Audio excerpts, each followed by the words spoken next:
नमस्ते, মৌমিতা কিচেন पे आप सबका स्वागत है। আজকে আমি আপনাদের জন্য নিয়ে এসেছি আরেকটা নতুন রেসিপি। সেটা কি জানেন? বোয়াল মাছের ফিশ ফ্রাই। আসুন দেখে নেওয়া যাক আজকের রেসিপি।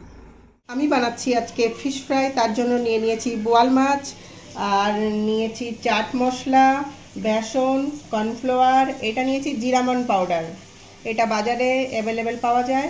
আর নিয়েছি লবণ, হলুদের গুঁড়ো, আর এটা জিরা আর আদার পেস্ট।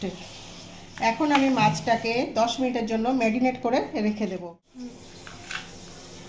আমি এর মধ্যে দিয়ে দেব লবণ, স্বাদ মতো দেবেন, আপনারা যেমন পছন্দ করেন।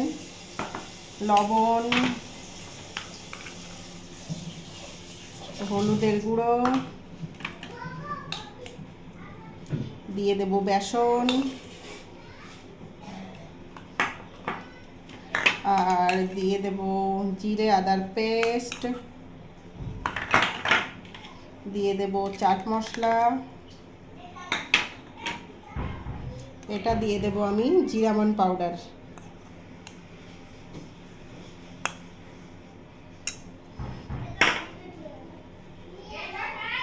আর আমি দিয়ে দেব একটুখানি লেবুর রস, পাতি লেবুর রস।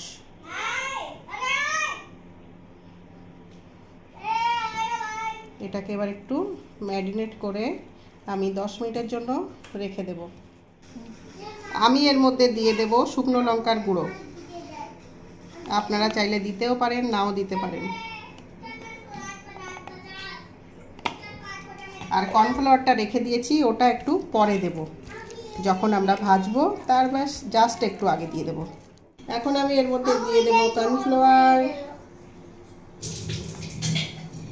এবার এটাকে ভালো করে মেখে নেব। দিয়েছি সানফ্লাওয়ার অয়েল, আপনারা চাইলে সর্ষের তেলও ইউজ করতে পারেন। তেলটা গরম হয়ে গেছে, এখন আমি এর মধ্যে দিয়ে দেব মাছ।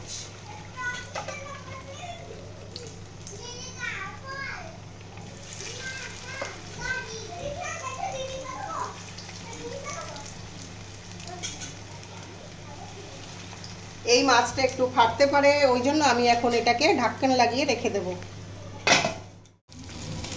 মাছটা একটু ধিমি আঁচ দিয়ে অনেকক্ষণ ধরে ভাজবেন। মাছটা আমাদের এক সাইড হয়ে গেছে, আর এক সাইড পাল্টে দিচ্ছি,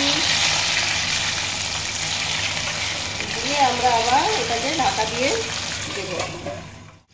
মাছটা আমাদের ভাজা হয়ে গেছে, এখন আমি গ্যাস বন্ধ করে দেব, দিয়ে এটাকে একটা প্লেটে উঠাবো।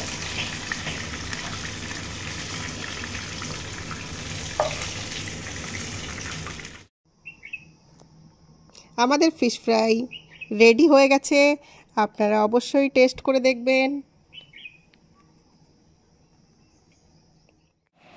ফিশ ফ্রাই রেডি হয়ে গেছে, কমপ্লিট হয়ে গেছে ফিশ ফ্রাই। ফিশ ফ্রাইটা খেতে খুবই মুচমুচে, আপনারা অবশ্যই বানাবেন, ট্রাই করে দেখবেন। আমাদের বাড়িতে সবাই খুব পছন্দ করে ফিশ ফ্রাই খেতে, আপনারাও খেয়ে দেখবেন, কেমন লেগেছে আমাকে জানাবেন।